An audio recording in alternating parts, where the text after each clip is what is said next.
Well, hello, everybody. Welcome to another edition of Show to Be with Mike G, the show of a life, the show of Dallas, the show of Cabana Boys, the Four Seasons Hotel, Pacini's, Parliament, and Standard Pour, all of these staple places in Dallas, Texas. Today's guest on his way out the door of Texas from Dallas to Chicago is Phillip Smith. Phillip is currently working at Pacini's and Parliament just right prior to his next chapter beginning in Chicago. So he had an opportunity to sit down. Of course, he's on his way out. I had to make sure we had a great chat before he left to do bigger and better things in Chicago. But I hope you guys enjoy this great chat with Phillip Smith.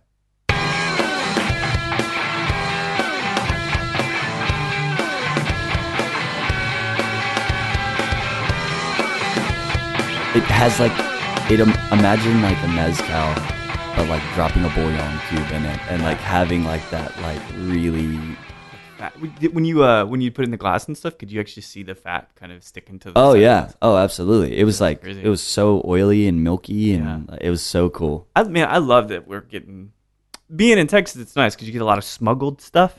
Yeah. Tola's no Turns out quite a lot of smuggled stuff makes its way. Well, it's because, how do you talk about it briefly, but Mezcal, obviously, that market is just blowing up. Right. And people, even though it's usually the same suppliers, or same producers, rather, but then there's all these different labels and all these different varietals, which is awesome. Like finally seeing Hobbley, for example, or more varietals or labels that are clay distilled. Right. From behind the bar, you see that becoming a larger issue because there is so much Mezcal and it's kind of esoteric already. Yeah. I think that's kind of one of those industries that it's like you can only go so far with it until you start reusing and doubling up and you almost have too much, and don't get me wrong, I don't think there's too much. I don't either, but we're an exception to the rule, right? Like who's gonna I agree. Nerding out about how a plant grows and how it's produced and how long it lives. That's kind of the minority, and I think that the market hasn't grown enough for it. People hear Mezcal and they still the first thing they think of is that worm, Mm-hmm. It's very, very strange. But do you think your customers, because you're at Parliament in Dallas, are you anywhere else? I see. I'm also at Pacini's in Frisco, which is Brian's place. Yeah, right? Brian McCullough and Robert Hall just teamed up together and they opened a new spot. It's like a upscale American Italian joint. Amazing. How's the food over there? Oh man, it looks really incredible. It's insane. Like hand rolled pastas, like amazing desserts. Oh man. But their whole idea was that they still wanted it to be upscale American Italian. So. But being in Frisco, it's interesting because you're having to introduce things to this sect of people that are unfamiliar with just basic classic cocktails or like Amari. They're not going to understand what that means. No, not at all. I'm blowing people's minds with daiquiris, like just basic daiquiris. Wait, there's no ice in this? Yeah, I know. And it's just like for them, it's been, frozen Bellinis but like not the good kind, so that's really funny working in like a really upscale like craft cocktail bar and doing Pacini's and introducing like basic. So it's like this really cool. It's like spectrum. Juggling, right? Yeah. Does it challenge you to be more adaptive because your customers are really probably very different? They are different, right? So you still get White Russian orders and Baileys on the rocks and stuff. So introducing people to new spirits and introducing people to classic cocktails that's always been something that's fun for me though. Yeah. So even at the cocktail bar, even at Parliament, you're still introducing people to stuff. So you guys got a massive back bar. Exactly. Too. So it's not really that different. It's all people. It's just people who have different experiences with spirits and different experiences with cocktails. So. It's still fun though. Because I think I try to when I talk to everybody, some people are older than me, some people are younger. That's kind of how it works out. But so you're just turning 25 today. So happy birthday to you. Thank you very much. What sign does that make you? Aries. Okay. Honestly, I don't know what the moon mean. I don't know what that means. Well, it's all gray out right now, so it's hard to tell anything at all. But it did hail bad yesterday in Dallas. Oh, did it really? So I don't. Yeah. I was storming. Tennis ball size hail. Holy shit! I mean, your car messed up at all? Oh no, I got out of it. So I got in yesterday. So okay, so you just beat it then. I just beat it. Do you think that? Because I think last time where I met you was San Antonio Cocktail Conference. You were hanging out with Amanda Carto and then Jonathan, coincidentally from Vancouver. How did you get into this stuff and really seem to have a really straight head on your shoulders already? I mean, like I was fucking around when I was turning 25. Tell me all the time. It's like how did you get ambition? Like how did you get vision? And I mean, how does this stuff kind of unfold for you? I mean, for me, it was all my parents, really. Yeah. Like, so I grew up in a really like blue collar family. What did your folks do? My dad was a roofer. Oh, cool. And my grandfather was a roofer. My uncle's a roofer. My dad now runs like the roofing side of a construction company. Oh, very cool. Pedernales Construction, based out of Austin. Yeah.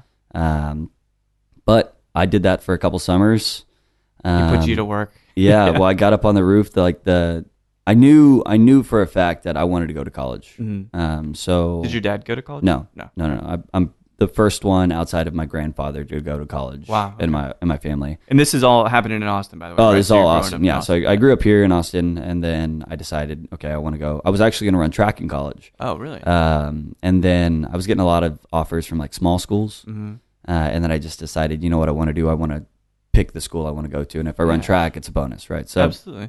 I ended up picking North Texas. Oh, okay. In Denton. Yeah, in Denton. And that's kind of what drew me up to Dallas. Oh, okay. That way. So I ended up graduating with a hospitality management degree. Really? Huge. Did you end up doing track at all then? No, I actually didn't. No. I joined a fraternity and went the other way. Like I did intramural sports and drank a lot, and it was cool. That's good though. Yeah, it was great, and it worked out for me. Was that how it was kind of in high school? Were you mostly kind of into athletic stuff? Oh, absolutely. What about academics? I mean, I did everything. I've always been kind of the hoorah, like school spirit kind of person. So I was on debate, and I did track. Oh, yeah. Which debate? Were you cross X? Oh yeah, it was. It's always fun because there's every now and again I'll meet somebody like, you're in debate, weren't you? Because the way that we talk at each other, But it seems like you've got a good foundation. Like and I feel like that's where my ambition and my hardworking tendencies at times come from. My dad, Yeah. Talk about roofing, Jesus. Oh yeah, it's like that is pure labor, manual labor. It definitely taught me the value of a dollar being up on a roof, because it was custom metal roofing too. So the year I graduated high school, I was up on the roof with my uncle, and it was the hottest recorded summer in Austin on metal. God. It would be the time where like you'd set a tool down and then you'd go back to the tool 5 minutes later and you couldn't pick the tool up because it was so hot. Yeah. Oh, wow. It'd be 140 degrees on the roof. God, what kind of metal is it? Aluminum? It was all different. It was different, like okay. copper. They did copper. They did standing seam, like galvanized. Yeah. I mean, it was all kinds of stuff. Wow. Yeah, I mean, that's one of the shitty things about Texas. When I think about wanting to work out in the sun, I don't think about doing that in Texas. Right. Exactly. Well, people are going, oh man, you're going to have a terrible time in Chicago. The weather sucks. And I'm like, yeah, you've never been on a roof in the summer of Austin, Basically on a solar panel. Weather, yeah. Yeah. But your dad was pretty cool with, because I guess, right, so his dad did it. He did it. Mm-hmm. I guess the narrative goes that you do it. Or do you have any brothers or sisters? Oh, yeah. I actually come from a family of 5. Oh, okay. Are you youngest, like in the middle kid? Or? I am my dad's second. Okay. My mom's first. So gotcha. My dad was remarried once to my mom, and they've been married for 25 years now. Oh, so. Cool. Okay. Yeah. No difference to you. You came right into it. Yeah, I came right into it. Were any of the other like brothers, are they thinking about taking up the family trade too? No. I think really for my dad, they really like instilled for me, and which is why I'm so grateful for them, is the fact that like they wanted better. And that was what my dad said. He kept telling me over and over and over again, like, work with your head, not your hands. I don't want you to work with your hands. I want you to work with your head. Interesting. Because I guess turns out in the bar industry, I do both, but it's not bad. No. So you great. When did you graduate then from UNT? North Texas. I graduated in 14. 14. So, oh, okay. So pretty recently. So pretty recently. Like I said, I'm only 25. Yeah, so. I know, man. I keep jumping ahead. Yeah. Like, oh yeah, when you were 30, what happened? So were you doing hospitality stuff up in Denton just to kind of kill time? So I actually started, I went into school with I was dead set on the fact that I was going to be I was going to kind of take up the family trade. I was going to be a general contractor. Okay. I was going to be get a degree in business with a focus in real estate, and I was going to flip houses and do all that stuff. And it's like sophomore year of college, I'm sitting in my real estate class, and I just have like this, oh my God, I hate this moment. Like, it was just like everything about this is so bad. Did this not feel you? Like, yeah, it just wasn't me. And it was like tax law and this and like, and I was, no, not me. So I was actually working at Olive Garden at the time. Oh yeah, waiting or busing or what? Yeah, serving. And I was a trainer, and I was gonna start doing national restaurant openings with Olive Garden. Interesting. And then so at that point, I was like, I really kind of am digging this whole hospitality thing. And that day, I called my dad and I said, "Dad, I'm changing my major," and he said, "All right." Was he all right with it? Yeah. I was the first one in my family to go to college. So he was like, "I don't care. Just get your degree." What's that mean? Yeah, just go finish. Just go get your degree. I don't care what it is. Just go get one. So that day I switched it. It took me about an hour, and I went over to hospitality management, switched my degree, and then it's kind of been all that ever since. So. What was it about hospitality? Like, what was that? Was there anything that made... Okay, so how about this? So were you at Olive Garden, then made the choice to change, or did you change then? Okay, so that was kind of the impetus. That was it. I loved it. For me, it was the people, and I think going into business, that was my mindset. It was going to be people first. Sure. And then I realized there was an industry that it really truly was about people first. Yeah. And I loved that aspect of it. Just You're having a people pleaser. Yeah, maybe. I would say. I also piss a lot of people off too, but you get the two places, the Italian place, treat everybody nice, and then Parliament. It's a hospitable middle, you know? That's good. I mean, you need both of those things, ups and downs. It Yeah. can't be great all the time, and it can't be shitty all the time. Right. Got to be mean. So, but people respect that, though. Yeah. I think they do eventually. I try to please more than I piss off, for sure, though. It outweighs just a little. Just a little. We'll see. We'll see how this goes. Right. And maybe eventually, we'll start to rile each other up, and then Exactly. I'm really pissed right now. We end up offending each other. It's very difficult, mind you, to do. But you're thinking larger national stuff with Olive Garden, but something changes, right? Yeah. So for me, there came a point in my degree in which I had to get an internship. Okay. And it's actually a funny story how I got the internship, because I went over to the Four Seasons, and Byron Nelson is held at the Four Seasons in Las Colinas, which is a major PGA tournament. Okay. And I thought I signed up for an interview for a temp position for like 3 days. Mm-hmm. And in the middle of this interview I'm having with this person, he's like asking me like serious life like questions. Like philosophical Yeah, things? like, Really? what do you want out of your life? And I'm like, why are you asking these questions? It's a 3-day position. And I realized in the middle of the interview that I accidentally signed up for the internship interview. Oh, okay. And I just ran with it. So at the end of it, he's like, "Man, I love you. You're great. Let's put you at the top of the list." And I ended up getting an internship with the Four Seasons. Wow. And then I went, and then that fulfilled my internship obligation for my degree. Yeah. And then I ended up getting brought on board to the bars after the internship was over. Where did you start working with them? Behind the bar? Oh, I was absolutely a cabana boy. Okay. Oh, yeah. No, with the shorts and everything? The whole nine. The starch shirt and the little shorts. And Speaking of daiquiris, apron. Jesus, oh, right? Man. The best frozen daiquiris you can imagine. It's great. Frozen Bellinis, the whole talking Evian spritz bottles and frozen guys. How were the middle-aged women? Did they just? Oh, they're great. Did they just mess with you all the time? No, it wasn't that. It wasn't that. So during that internship, I hit a really weird point in my life because I was so broke. I've never been that broke. And don't get me wrong, I was making money, but it was cabana boy money, right? And I'm surrounded by just millionaires. Yeah. So it's just this weird disparity. Like you're walking through it. Like, holy crap, I'm taking care of the rich, and I'm so poor. Does that like weigh you down at all? It did. No, absolutely. And it's funny now that I look back on it, because it made me like, I'm gonna work through it. Yeah. But yeah, there would be times in which I'm driving home in my 98 Mercury Mystique with like the windows broken. Yeah. And no AC, and it was again 110 degrees outside, and I'm just driving this oven down the road, and I'm going, God, there's got to be something better than this. So it's so crazy. It's I hear that a lot for Westerners that go to India, right? But it's the opposite, right? So like, even if we're middle class here, you go to India, you're still like at the top of it financially. And it's just so weird because they're probably looking at you like, what is this going to do? Yeah. And I can't imagine that. I don't know. Like, it's just, does it make you want to be and do better? Does it like inspire you to? I think I already had that bug in me already. But it just showed me, I mean, it definitely showed me there's a higher class, you know, there's a. 'Cause you're probably still pretty young when you're doing this stuff. Oh, yeah.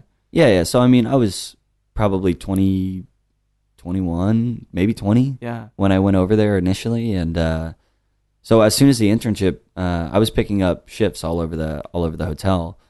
So I would park somebody's car in the morning, a valet. I would take care of him at the cabana, and then I would serve him serve him a drink at the bar at the end of the night. So, you use different names. Oh yeah, no, yeah, the name like badge. Different uniform. Oh, you had the same name badge, but it was like different uniforms. So you'd be. Wait, did I just see you? Yeah, didn't you just park my Bentley? And I'm like, yeah, I did. Here's your mojito. Or your frozen daiquiri. Yeah, your pink daiquiri. Frozen daiquiri. But how long were you in total at the 3 years. 3 years. Oh, wow. Yeah, so which is way beyond the internship. Oh, yeah. So after the internship, I actually got picked up as a cocktail server in the bars. Okay. And then from there, I did bar smarts because I was interested in kind of the bartending, and they wouldn't let me back behind the bar. So I was interested in bartending, and I just decided I was going to take as much knowledge as I could. Yeah. What was it that like kind of piqued your interest about being behind the bar? I don't know. Honestly, I mean, there wasn't any like specific moment in which I was like, man, I want to be behind the bar. But just seeing that interaction from some of the other bartenders and knowing that there's more than just being a cocktail server, you know, for me, it was just kind of a natural progression. You seem like you kind of like to learn. Oh, absolutely. I mean, that's like the Library of Congress, any back bar. Oh, yeah. All different places, all different spirits, different ages, different ingredients. I mean, it's just a big field day. Well, not only that, and why I actually attribute so much of where I'm at now to Bar Smarts is the fact that it gives you the information beyond just what's in the bottle. It gives you the history. It gives you the culture behind these things. And I think that's what sparks my interest because I've always kind of been a history buff anyways. So seeing cultures and history kind of unite in a liquor and in a spirit, it sounds really whimsical and philosophical. Well, no, it does. Like it's awesome to me, and it was for sure. It was great. Was there any particular spirit? I mean, even not from a flavor perspective, but just from a cultural or a historic perspective, that was even more interesting than some of the others. Sometimes we pick these things because they taste good, but some of them were just actually interesting. I do love anything agave. Yeah, I really do. Like that. Obviously, I mean we're sipping on mezcal right now, but. Because I'm a quarter Mexican myself, so it's kind of Okay. So my dad's mom is Mexican, so your abuelita. Yeah, yeah. I love saying that word. Ladira will get on me about it because I love saying it. But yeah. So that whole history aspect to it for me is like super cool, and I love agave. I love tequila. I love mezcal. I love any of that stuff. Romantic stuff. Yeah. I mean, and there's less romantic pieces of it when you talk about tequila and things, but mezcal for the most part. Still that kind of connection. That's that single village stuff, like neighbors making two different, right, and trading in. That's kind of this currency, It's not about money. It's about this trade, this amazing expression of their terroir and their talents and all this, et cetera, long-winded romantic post. Yeah, exactly. About this exactly. And it's like, it's really hard to go down that conversation just because it's like, man, I sound like I'm a philosophical nerd right now. Yeah, I know. It's like, God, go get a room, guys. Yeah. Oh man. It definitely happens. Did they eventually let you behind the bar? Oh, absolutely. Okay, cool. So I just kept bugging my manager until he made the mistake of letting me behind the bar one day, and I completely sank. And I thought I was like, man, I'm probably never gonna be allowed behind this bar again. Mm-hmm. And then I just kept bugging him, and then it stuck, and then I became one of their namesake bartenders, and I was trying to introduce craft into the bar, and that's when I really got into the whole craft thing. Were they pretty open to you suggesting? No, absolutely not. No, because it's a corporate shop, right? Oh, so it's a little hard. So that's the hardest part about that aspect is that not only is it your manager, but it's your F&B director and then your hotel director, and then it was like, so there's so many levels, and you've got a purchasing department, which is nice sometimes, but anytime you want something cool in, you've got to go through eight levels Yeah, on top it's of almost the like- multi-level, It's a liquor deterrent store. almost to get new Yeah. stuff in, right? Exactly. So that was the thing that I saw with that. It was a little dated, Yeah. and it's definitely changed a little bit. I know that I kind of redesigned the menus at that point and helped them do some stuff there. But then eventually I became the bar supervisor. Okay.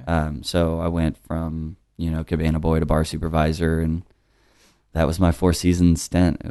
So it was pretty formative, sounds like. Yeah. Learning a lot about it. Yeah. When you left on good terms? Yeah, no, absolutely. But it's just greener pastures to Well, explore, right? It was actually, so at that point, right at around 2 years in, right, as I've been bartending, I did Bar Smarts Advanced. Okay. And then while I was also at the Four Seasons, I got my my CSS, my Certified really? Specialist in Spirits, yeah.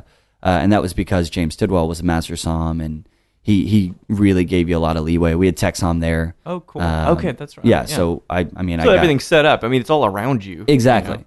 So it was kind of a natural progression into, finding out more about what spirits were and about the industry was, So after I did my Bar Smarts Advanced, I didn't even know USBG was a thing at the time. But when you graduate Bar Smarts Advanced, you get a year subscription to USBG paid for. And that's when I got introduced into the USBG, and I went into this meeting, and apparently it was like this really terminal time of Really? yeah, What was like where going Dallas, I don't even know all the backstory, and I don't even know if I want to dive into it, but was that all the Smythe days or yeah, Smith days? Oh Smith. yeah, It was the Smith days. So I remember that. Like it was like right. I came in right at the tail peak of it. So I've heard. I mean, so I got to get Martinson on, which I will, and I got Josh. He's great. I love Martinson. Yeah, and Omar, and so I've talked to these guys, and it's weird because being an Austin person, I only kind of experience it from the periphery, right? And I could see that there was some weird expose that needed to happen. It was odd to talk about that stuff, because I don't know that anybody's really talked about it. I think it's kind of been one of those things that a lot of people just brushed it under the rug and just. I don't know if it was for better or for worse, but I mean, everybody that I know that's been involved that are now my friends, are doing well for themselves. Yeah, I mean, Omar now and Mike and those guys are killing it. Yeah, Josh. Right. It seemed like no one got fucked by it. You know what I mean? Like everybody's doing now. Not to say that there weren't feelings hurt or people I'm sure felt there's disrespected or whatever. Even though I'm speaking topically on the subject, I don't know in depth. But I think it's worth talking about. Maybe not with yourself, but I want to go into it, man. I watched Spotlight, Boston Globe, getting into Well, see, like I said, that all happened, and I'm coming in bushy tail, bright eyed, I don't know what the heck. Yeah, I'm going. Yeah, I'm going to be a part of the USBG. So I'm sitting in this meeting, and Brian is here, and all these guys are here, and Bonnie Wilson is there, and I'm like, oh man, this is great, and I'm like, man, this is tense though. I don't know. There's something undertone. So still to this day, I haven't really pried into it. And I just know there's stuff involved, but I'm just happy those guys are doing well, like Josh and Mike and all those guys. I was actually just saw Michael 2 days ago, and he's a big personality, and I've never met the guy, but I hear wonderful things about him. Yeah, he's great. But so it seems like, despite the tension, that people were still very open to talking to you and giving you opportunities. Well, see, I think for me it was I'm sitting in this meeting, and at the end of it, I'm just kind of raise my hand, and I'm like, "Hey guys, I'm Phillip. I've been bartending for about a year now. Yeah, don't hurt me. How I'm interested in this." And so that was, Stephen Halpin, who is now my bar manager at Parliament. Okay. Yeah. I ended up meeting him through some USBG events and became a good friend, and he was one of those first people really welcoming me in. Yeah. But after that meeting, it was the Southern Regional Conference was coming up, and it was in Atlanta, and I didn't know anybody at the time. I didn't know anybody going, and I booked a flight to Atlanta. Just to go, anyway. Go.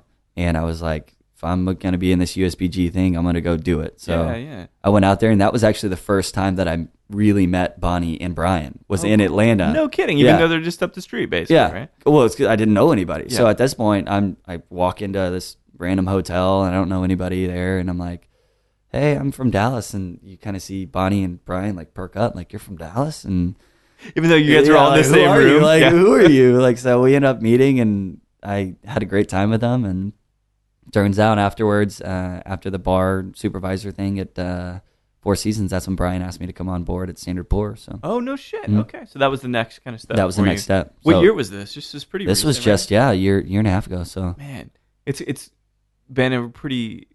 This is the cool thing about young people. As I have like this Andy Rooney thing. Like, there's young people, right? Oh, you young people.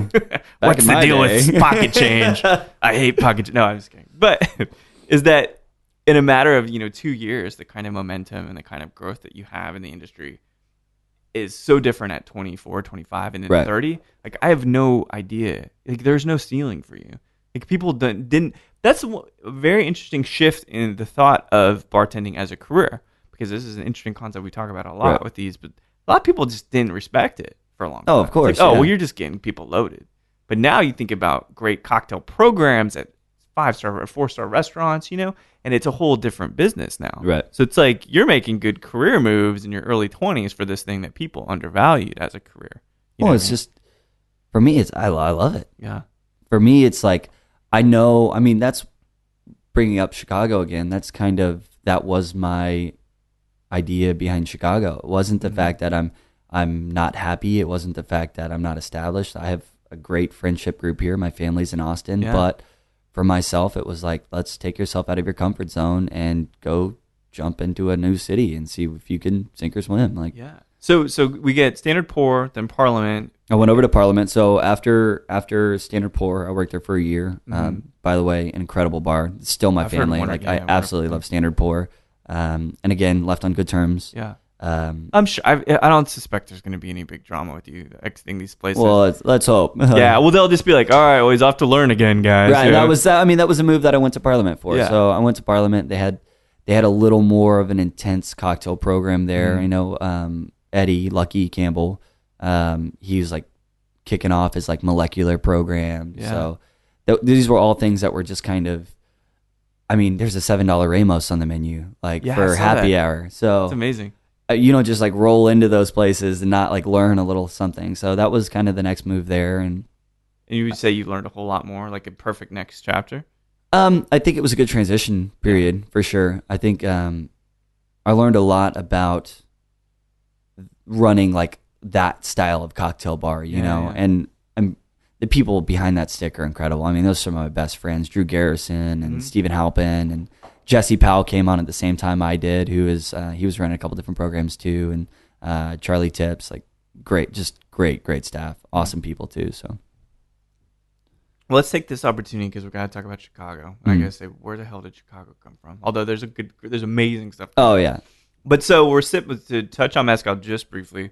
I love it because I don't know, it's like what 1:30 on a Tuesday on my birthday. On your birthday? It's oh yeah. birthday. All bets are off now. Yeah, all bets are off. We're getting weird today. But we're looking around, we could pick bourbon, could pick some brandies. We're like, I want a Mezcal. What's a special Mezcal? I said, great question, Philip. Let's go ahead and share. And so now we're sipping the twice distilled in clay, 49.5% ABV Tobola from Real Minero. So they make wonderful Mezcals. The Arqueño is to die for.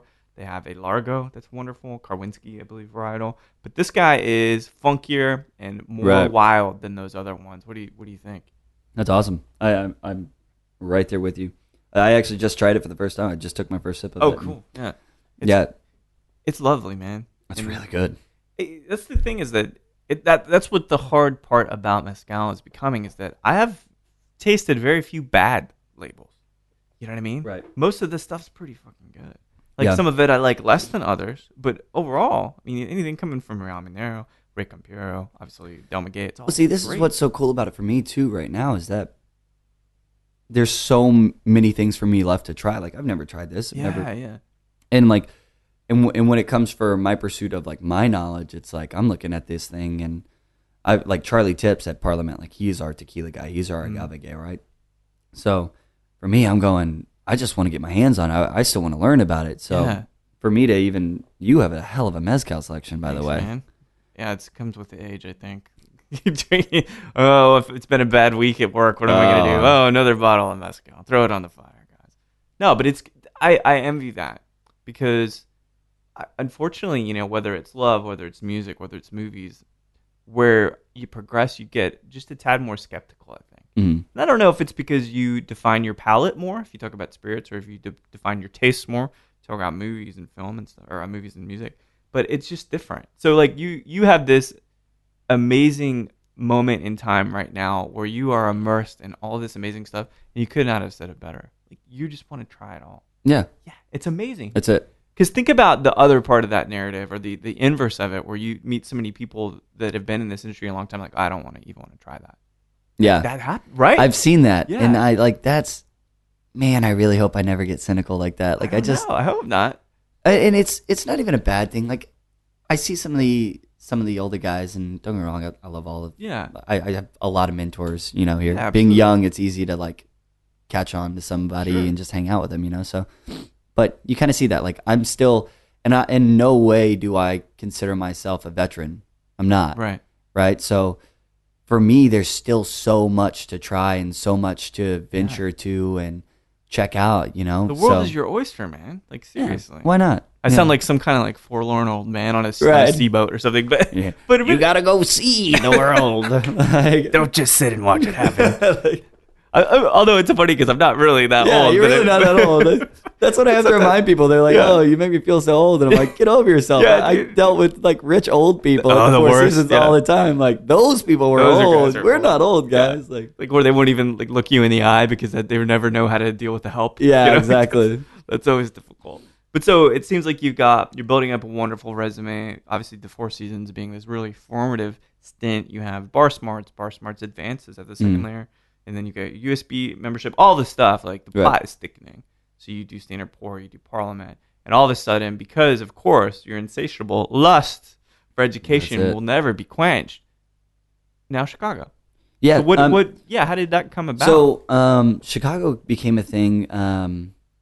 So I ended up applying for Camp Runamok. So actually, Travis Tober, when I was working at the Four Seasons, Travis Tober was also at the Four Seasons in Austin. I was going to ask, like, was that when? Yeah. So my buddy, Davis, that I used to work with, he was like, "Hey, go out to Austin, go see Tober." So I was like, "Absolutely." So I come see him, and I'm talking with him, and he's like, and I'm like, "Hey, I really want to go to Tales of the Cocktail," and I'm like, again, I'm this coming in and I got to go check this stuff out. Yeah. And he's like, that's when he kind of introduced me to Lush Life. Oh, yeah. They were here last night, too. Did you know that? Oh, really? Yeah. Lindsay, no, I didn't know that. Yeah, she's totally under the radar on this one. Yeah, I love Lindsay. Lindsay's amazing. Wonderful. Just wonderful group. Tangent real quick. She is one of the most incredible people that I've ever met and had a conversation with in my life. And like the reason what she does, and her like her passion behind it is insane for me. Like, it's another Dallas person, too. Another Dallas person. Better people coming out of Dallas than I would have ever admitted before. Yeah. Well, we do what we can. Yeah. Good. I still claim Austin. I do still claim Austin, but you default to Dallas and Austin. Default is like that's my industry up there. So what did Tober tell you? Oh, so Tober told me, you got to check out Camp Runamok. Mm-hmm. You got to go to Portland Cocktail Week. You got to go do these things, and I applied for camp. Of Runamok, and I got in. Oh, wow. So that was really my first introduction to national, the national side of the industry. And Chris Lovett, out of Chicago, was one of my cabin mates. And Robin Nance, I don't know if you've ever met Robin. That sounds really familiar. She's a national Auchentoshan person. Okay. So she was our sponsor for the cabin. And both of those guys are amazing. Yeah. So me and Chris just kind of hit it up, and we just kind of became bros, I guess, if you want to say it that way. Yeah, sure. And what happens at camp stays at camp. Hey, don't get weird like that. But we did. Afterwards, we just kind of stayed friends, and I just realized that the Chicago people travel so deep. There's so many people, and then when I went out to Portland this last time. I get reintroduced with a bunch of people, and I realized, again, there's this group of 8 to 10 bartenders out of Chicago, and they're just like so close-knit, and you could just tell it was just such a good vibe coming from their group. Yeah, a community. Yeah, and it was just a strictly true community, and it just kind of piqued my interest, and I became friends, and naturally I just kind of became friends with those guys, and I liked hanging out with those guys. So, and then San Antonio Cocktail Conference comes around, and Chris calls me and he says, "Hey, I have an opportunity for you to be an avocado, which is like be a part of the apprentice program." Oh, wow. For San Antonio. So I was like, "Great." Absolutely, let's do it. So I went down to San Antonio, and Chris was like my gray coat, or not supposed to call it a coat, but my gray shirt. Sure. And Robin was out there, and the same thing. Oh, cool. Chicago so groups reinforcing going, the same thing. Yeah. So I kind of got to the point where I was like, you know what? I went out to Chicago, visit Chris, hang out, and I was like, I spent 2 days out there, and I said, I'm going to move here. So wow. No questions. No questions. I love it, man. Because what do you get to lose? What do I have to lose? Right? I hate it. It's cold. Yeah, it's cold. So if it sucks, cold? if it sucks that bad, I'll come back, or I'll go somewhere else. It's not like you can't get like you're barred from coming back to Texas. I would hope not. I mean, I guess it's not a law yet. Yeah, we'll have right? to see. I don't know. Things are weird right now. It could, in fact, be like... I don't know. Once Trump gets, like once you leave, you're not coming back. That's how spiteful I think politics have become. Oh, it's like God. writing It's it into the awful. law. Oh, it's a awful. big joke. It's a good, funny joke at times. Maybe. Yeah, scary joke sometimes, too. Okay, yeah, it's really scary joke. So what's the schedule then? When are you heading out to Chicago? So right now it's looking like the beginning of June. Oh, wow. Okay. Yeah. So that's kind of the timeline that I've given myself. Do you know where you're going to be working yet? Not yet. Okay.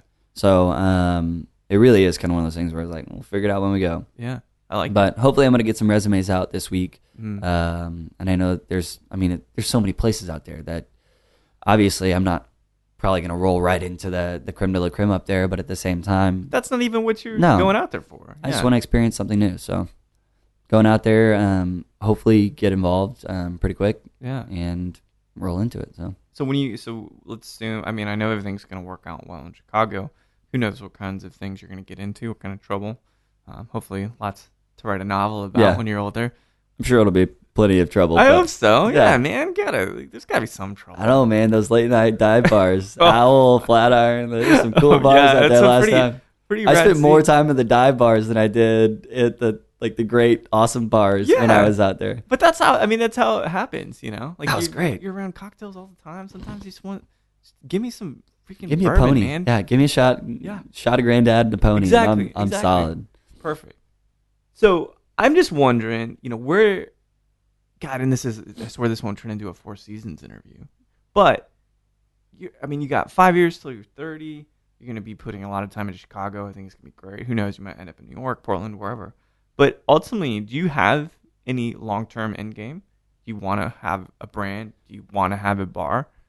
So this was actually I just applied for the CAP program, and one of the questions they had was, "What's your 5-year plan? What's your 10-year plan?" Yeah. And for me, honestly, it's changed so much for me in the last 3 years that it's really hard for me to put a stamp on where do I want to be in 5 years. Ideally, would it be great to open my own bar by the time I'm 30? Yeah, of course. But what I put in the essay is just whatever it is, I just want to be happy. Yeah. That's really what it comes down to. It's if that means that it's opening my own place by 30, awesome. If that means I take a brand position or I do that for a few years. And I think ideally it's just there's so many good people in the industry, and I feel like the industry's heading in the right direction already, that no matter where I'm at, as long as I keep my head on straight, I'll be in a good place in 5 to 10 years. Yeah, I think so too. And 10's funny too, because you can say, well, that's far enough out of mind. Right. Out of mind, and then you could just put some wild goal for 10 years. Exactly. And it's well, I'm going to own, the bottom half of Georgia or something. Yeah. So it almost is like a non-question. Buy a state. Well, I suspect that, you will do whatever you need to do to keep learning. Yeah. It's pretty interesting. It seems like you take care of yourself. You talk about that, we talked about keeping your head on straight and all that, and we've seen a couple people perish to the lifestyle. Right. And do you see it becoming, as you say, the community and the industry is moving in the right direction, which it is, in terms of the health and stuff, do you feel that same way? Because I don't feel like we're all really holding each other accountable to keeping healthy. Health-wise. Man, it's tricky, though.